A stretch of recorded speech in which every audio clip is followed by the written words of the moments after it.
So we've got a situation in the NFL involving Aaron Rodgers, who appeared on the Pat McAfee show starring AJ Hawk yesterday. And we were talking earlier about he went through the timeline of going underground when he came out from the darkness. Then he realized the Packers have been shopping, and so then it motivated him to want to continue playing, and he wants to go be part of the Jets. And there's a holdup with compensation and all the other things that come along with it. Which, by the way, when Albert Breer was saying that there isn't a first-round pick on the table, that's shocking to me. I can't believe that there's no one, at least a one on the table from the Jets to the Packers at this point in time. Can I ask you guys this?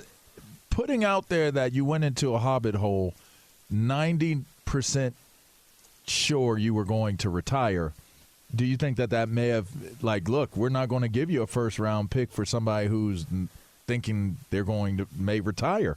Is there a possibility that them thinking that he may not be around long enough for it to hold the value of a first-round draft pick would be the reasoning? Because that would be the only thing I could come up with. It's not his body of work, and it's not what he has. I would assume it's not what he has left. He's not that far removed from back-to-back MVPs. So what else could it be? He didn't play that bad last year.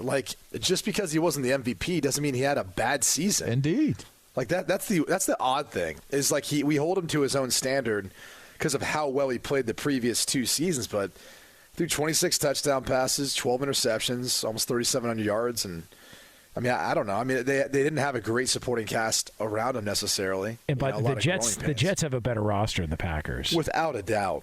But I'll put it this way. You could hear my reaction, Albert. I was shocked to not hear there's not a one on the table, because I get there's a thought that he might not play more than a year. It doesn't really seem that you'd want to go through all of that just to go to New York for a year.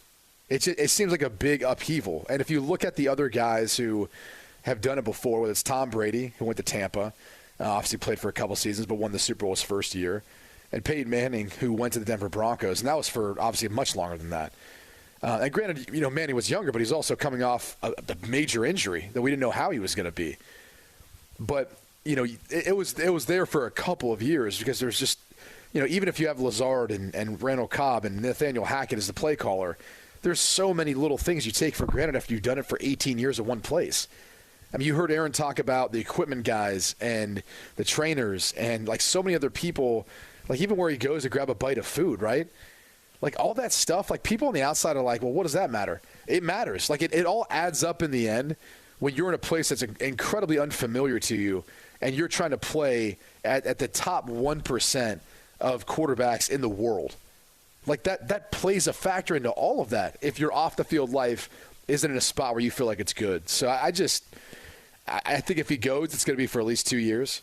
And I would be shocked if there's not a one on the table at some point to get this done. But I don't know. It's odd that Woody Johnson would be so adamant about them getting a veteran quarterback to come in, but not willing get this to give far, up and not to give away a first-round pick for Aaron Rodgers. Odd.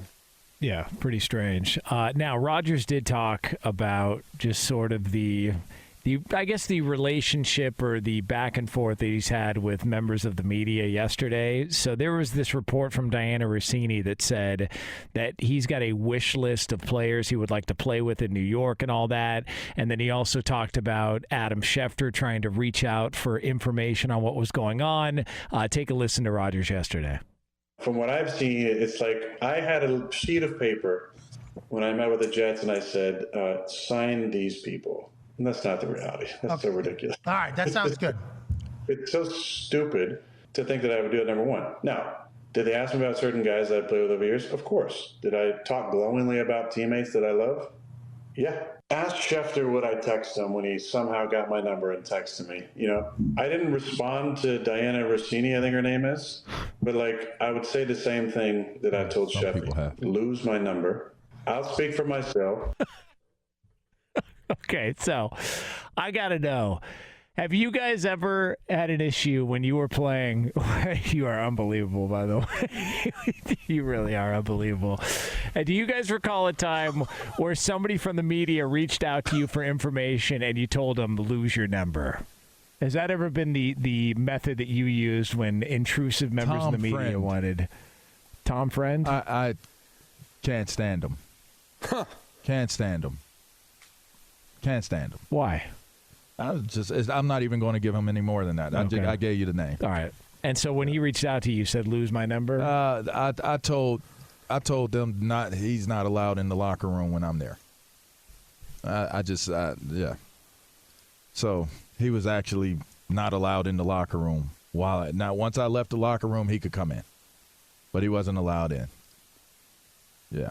I mean, looks like a nice guy. Yeah. That's fine. I don't know what the problem is. You asked. I answered your question. Okay, I'm just wondering. Golly. Yeah, I was just so Tom, not your friend. Yeah, that's a not good part point, of my inner Berto. circle. Good point, Berto. What you say, Berto? Not your friend? No, he's not my friend. Tom's not your friend. No. But it is like the Rodgers dynamic with like just seeing people complain about the way he was talking and the way he was discussing his situation and the relationship he's got with members of the media and refuting reports, and just seeing people complain about it all while they're watching him go through the entire process is just hilarious. Do y'all think it's a good look what he did by saying? I thought he cleared himself up quite well.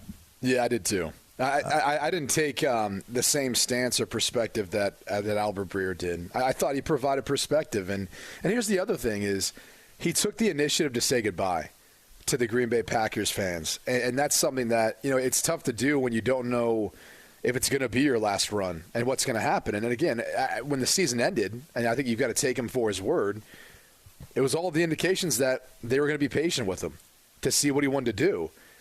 But once he heard they were shopping him around, then it's like, okay, this is going to tick me off.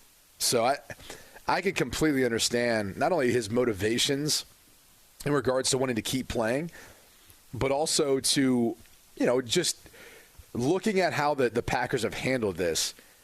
It seems like they've gone out of their way to make it more difficult than it needs to be. It does not need to be this difficult. That being said, the Jets not offering at least a 1. That's crazy. I'll put it this way. You're drafting number 13, okay? At that point in the draft, you're probably not going to have the type of player that's going to come in and be an immediate impact player with what they need.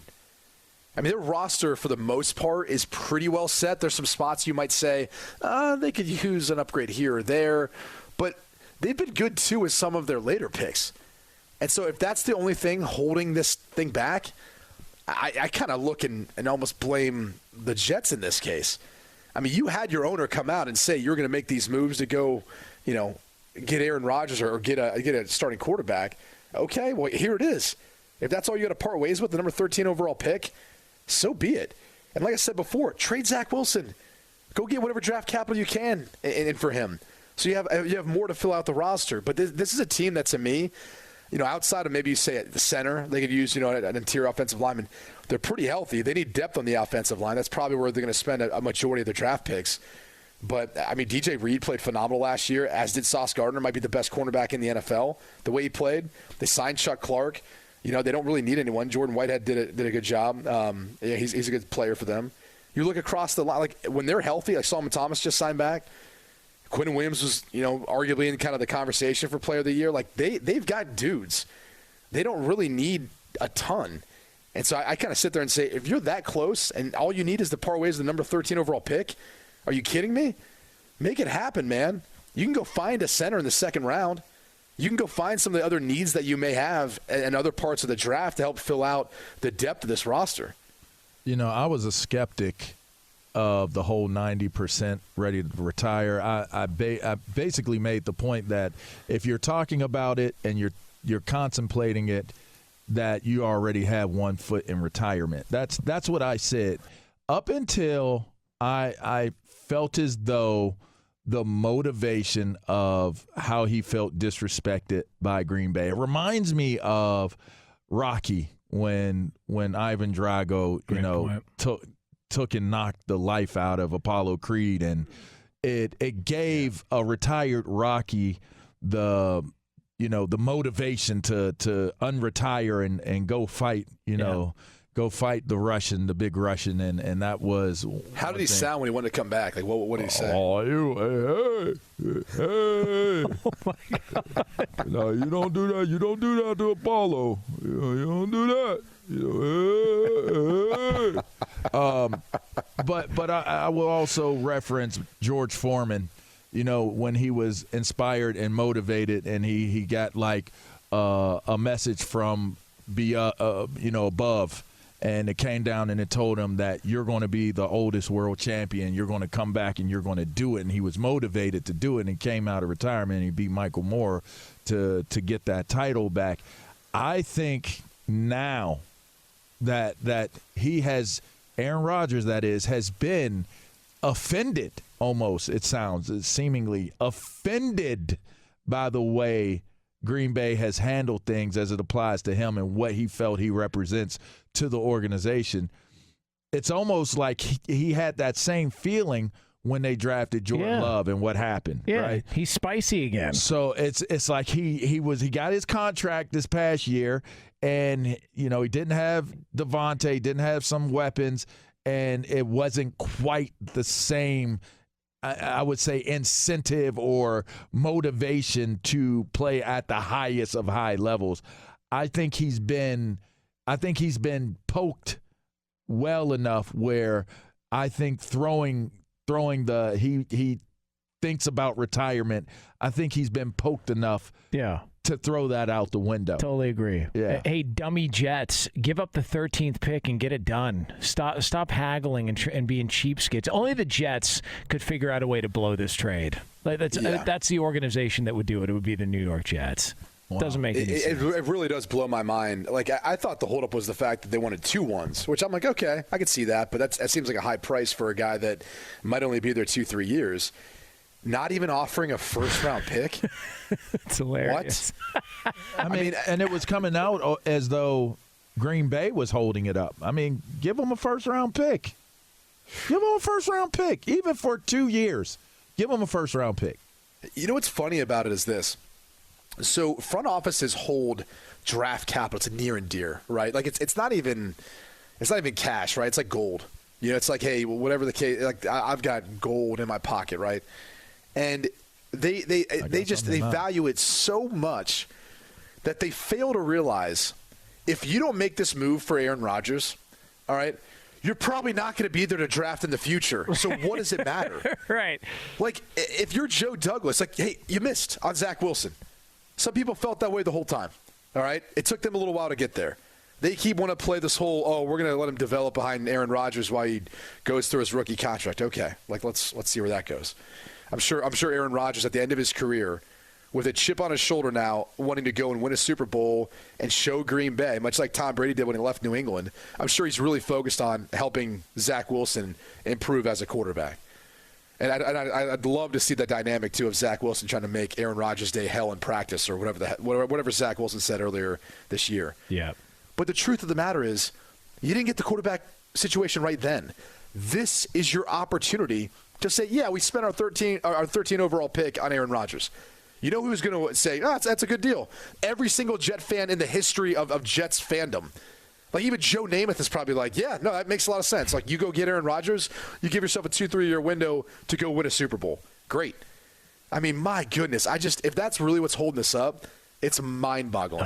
It's just phenomenal. Phenomenal to see how this whole thing is playing out.